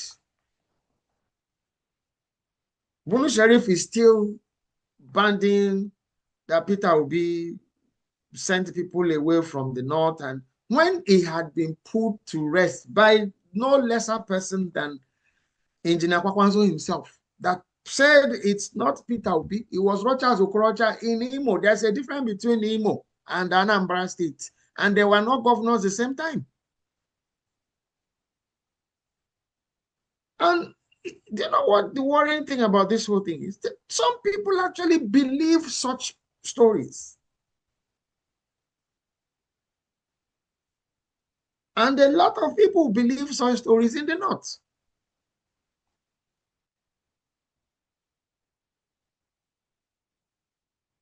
Lies that even the people who are presenting them know they're lying. But they, you know, depend on the gullibility of the populace and continue to tell lies.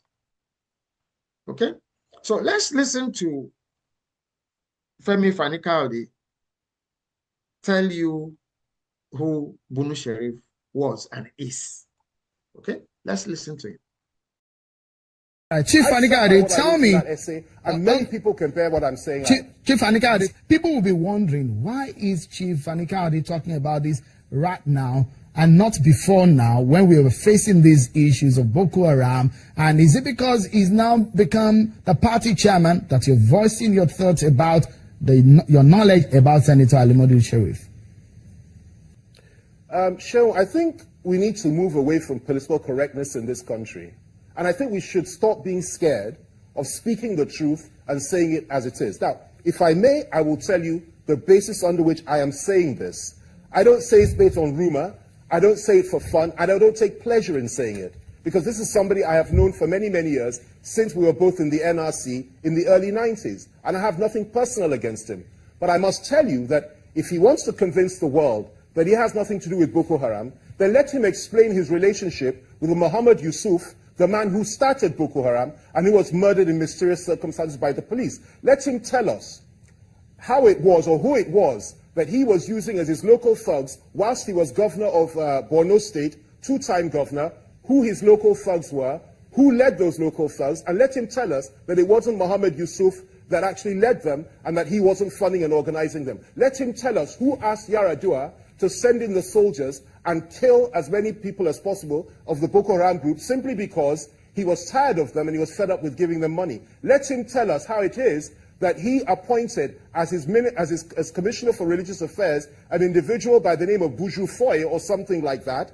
And this man was the person that was giving those boys money and keeping them happy. And let him finally tell us under what circumstances Buju Foy was killed after the investigations began, and the likelihood is that he would have given evidence as to the fact that he had been used to fund and support these boys whilst they were operating at the local level. Now, at this time, they were operating at the local level.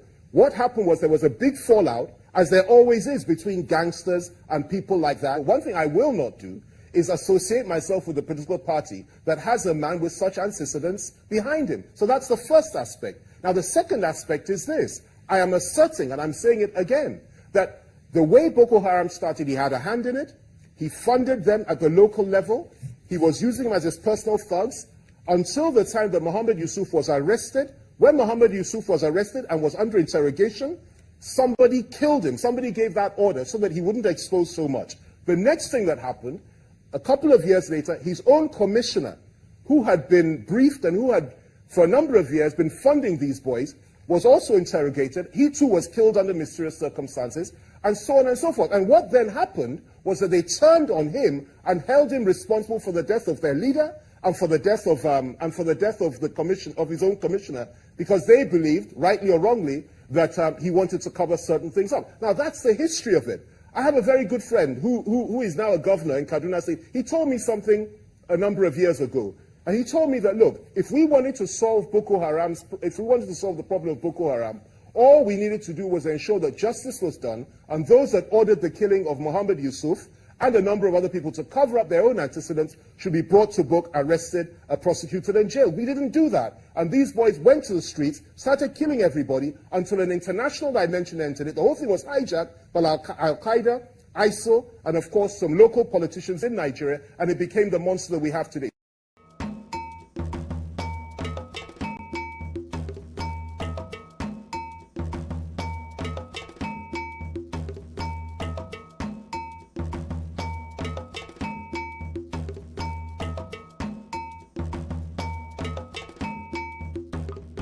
Chief Femi, public fund question with the FCC hanging around here has never been finished, concluded till today, but still found himself in the Senate. That's the problem. That is why they will not be there for any meaningful probe over anybody, past, present, or future, to happen. So you need some people with conscience to get into that executive. And they don't want that to happen. And that is why they have gone into the level of even personal harassment of Peter Obi, as reported by him. That's not part of our program today, but it's there, that he's not even saying he might not even be alive to contest the 2027 election. Talking specifically about incidents, times where people have at the least disrespected him. Even if we were not a presidential candidate, even if Peter Obi were not a politician, Peter Obi is not a nobody in Nigeria to deserve or warrant the kind of disrespect, so much so that it will be prevented from getting into a state in Nigeria. Not one state. At the last count, I think I saw two now. I think one is Benue, I think Edo. In Nigeria. Forget about his being a politician or presidential candidate. It's not allowed to enter a state. Not good enough. Not good enough, okay?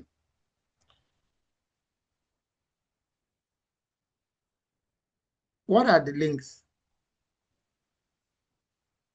You can't be asking people to pay tax or pay more tax where they can't work, where they're not safe, where there's no enabling environment to work, earn money, and be able to pay tax. It's not tax first. It's not pay before service. It's service, then we pay. Besides, it's not even service, then we pay. The tax you're looking for today, it's not the monies you borrowed already. The tax is supposed to help to service the debts, maybe. You're borrowing, you're collecting tax, you're spending money from other resources, other income generation areas of the national life. Yet, there's nothing to show for. It's scandals, more scandals, and more scandals. Okay, so we're going to go now to look to contribution from community members. But before we do that, please remember we are still on our campaign to raise funds to produce this book. Every passing day, the relevance of this project now gets, so that you know what is coming, what could be coming if you are really that skeptical. I am not. And a lot of people are not. Because it will be like, this is how we did it yesterday and nothing will happen. No. Last episode we said, before, Nigerians were afraid to die. They are not afraid to die anymore now, to stand for their rights, for getting what is right done. They are not afraid anymore. Enough have died already. Enough are still dying.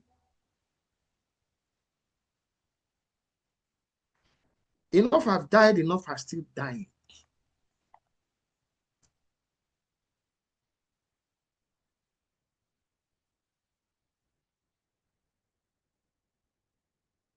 Enough have died. Enough are still dying. Many more are still dying. Okay? So we need to please kindly support us. Donate if you have not. If you have donated already, thank you very much. You can also pick up a copy of the book itself, Biafra Lest We Forget. It's not a story of supporting IPOB. It's my eyewitness account as a child, what I experienced during that war.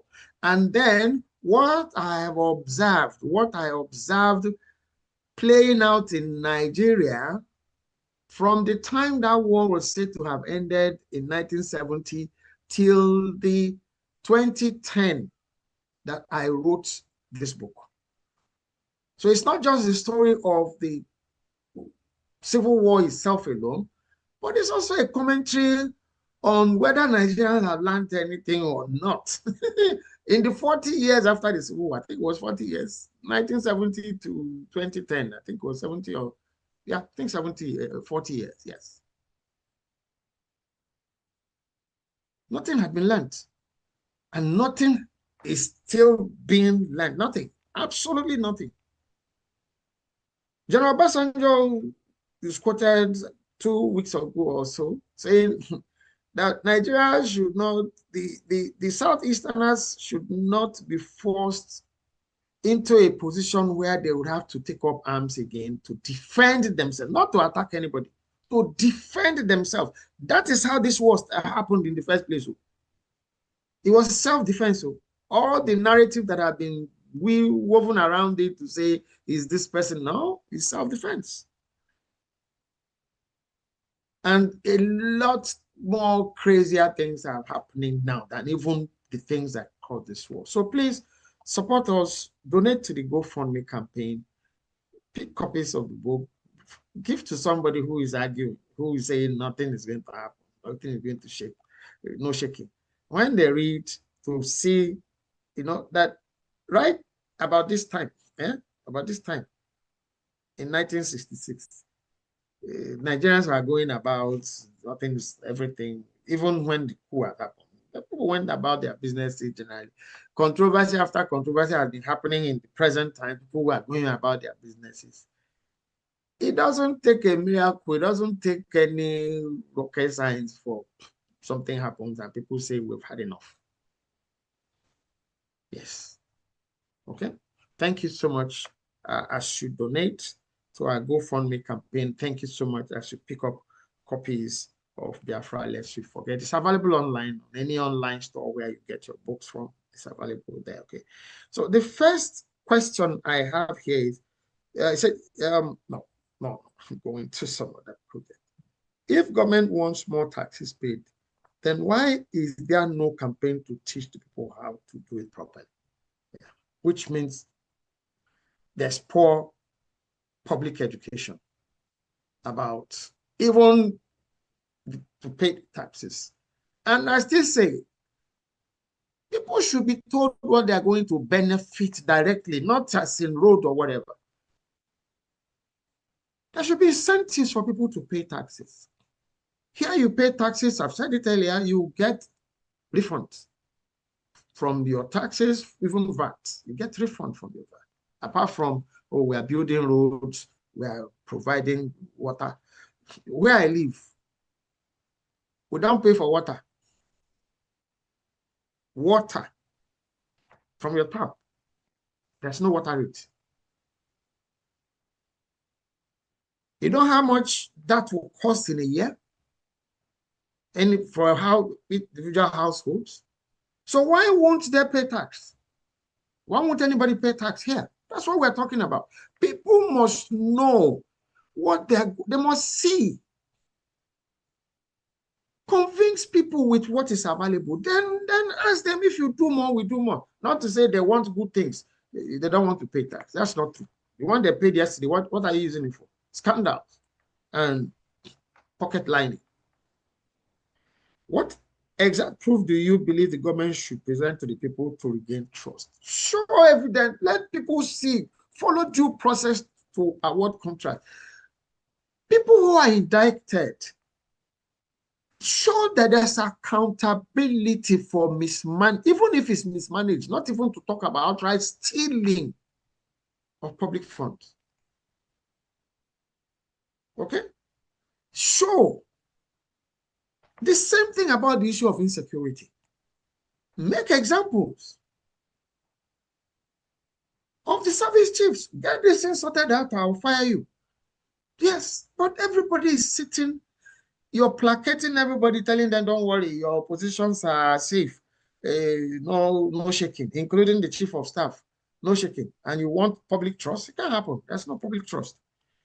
There is a saying that one day, I think we have mentioned this earlier, one day is the poor will not have anything to eat but the rich. I believe an uprising is coming in Nigeria.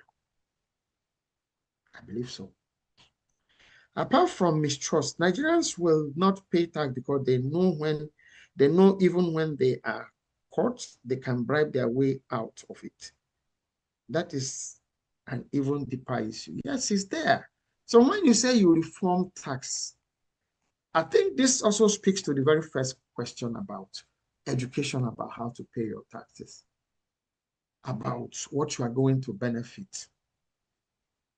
If you know that somebody took bribe from you to not document you properly, you know that you're not going to get anything back. You say, no, I want to be documented properly. So if I don't get any refund or rebates at the end of the day, I'll come to that office and say, what happened?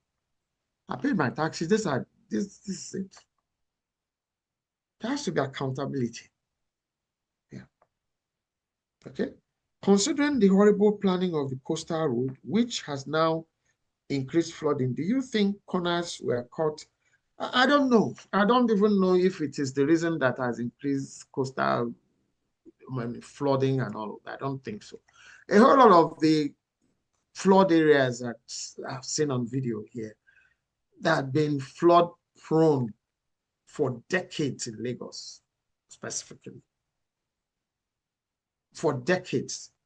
So one would think that they should have improved, some of those things. Some of the issues are just maintenance issues. Draining the canals up, routinely.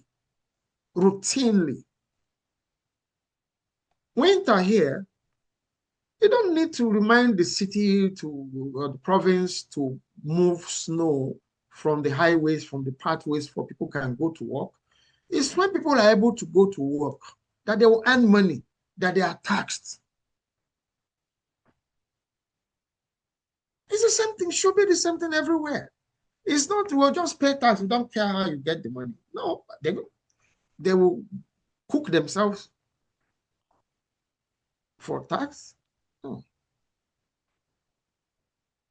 Is there not still a law that people with criminal records cannot hold? I think those things are there. So you wonder, there's ICPC, there's even the DSS, there all sorts of levels of background check. But you still see people that have cases that even the DSS and the EFCC themselves are indicted. Why? Gangsterism. Yes. Yes, even if the EFCC know what to do, how to do, the people who are calling the shots tell you, okay, this case, please, this person now is coming to be a senator. So, no. Weakening of public structures. I said earlier on that the US system, the US environment has a way of healing itself from any rascally person that occupies the White House at any time. It's not just, it's not about President Trump. There have been, President Nixon was there. He had to bow out of office. A scandal that is not even anywhere close to the things that are happening in Nigeria, and somebody is coming on camera to tell you, I have absolute confidence in my chief of staff. No. that can't build public trust. It can't. Okay. Unfortunately, the noise around the kidnapped people in Oyo State has seriously reduced. I have now seen what you mean by Nigeria talking for a bit, then keeping quiet. Yeah, they create more distractions. You begin to talk about, in the last 2 weeks or so, it has been fake agency. Those children are there. The ones in Ekiti, the ones that have been released so far in Ekiti, look at their states. Look at the response of the state government, even to their welfare at the point of release. So where is the confidence for anybody to say, I want to pay so that these people can continue to do this beautiful work that they are doing? It's not there. It doesn't exist. Okay? So, guys, I want to also, even before I say bye-bye, to inform us that, you know, we are going to be taking a break from the 31st of July and resume back on the 28th of August for the Say Prayer, May Nigeria Never Happen to You live stream and podcast on YouTube. We will be ending season 3, so we'll be starting season 4 on the 28th of August. So we need to fine-tune things, redesign things, and take a deserved break after 1 full year of running this program, because it would have been 1 year of running this program every week. Okay. And then for next week, for next episode, we are going to be starting the program later than normal. Okay. Because I like to support things that need supporting.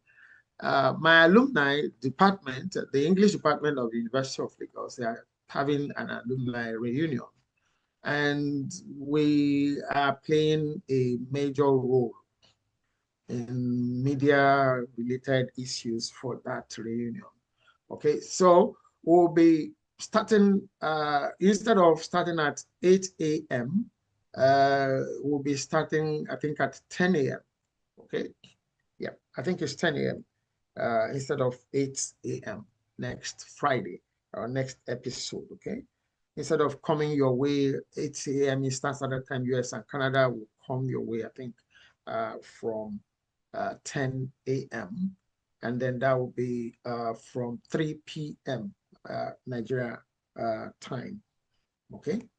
Thank you so much for being part of our show today. We feel honored each time we come, and then you contribute, engage, ask questions, and make your comments. Actually, you know, for the likes too on TikTok, for the follows and the subscriptions. Thank you if you've subscribed already. If you haven't, please support us, subscribe. Till I come your way again next week, not same time next week. Next week is going to be 10 a.m. Eastern Standard Time, US and Canada, and 3 p.m. West African time, including Nigeria. Just that one episode alone will go back. Thereafter, we'll go back to our normal schedule, okay? Thank you. Let's see you on the next one. My name is Richie Adeusi. Bye-bye.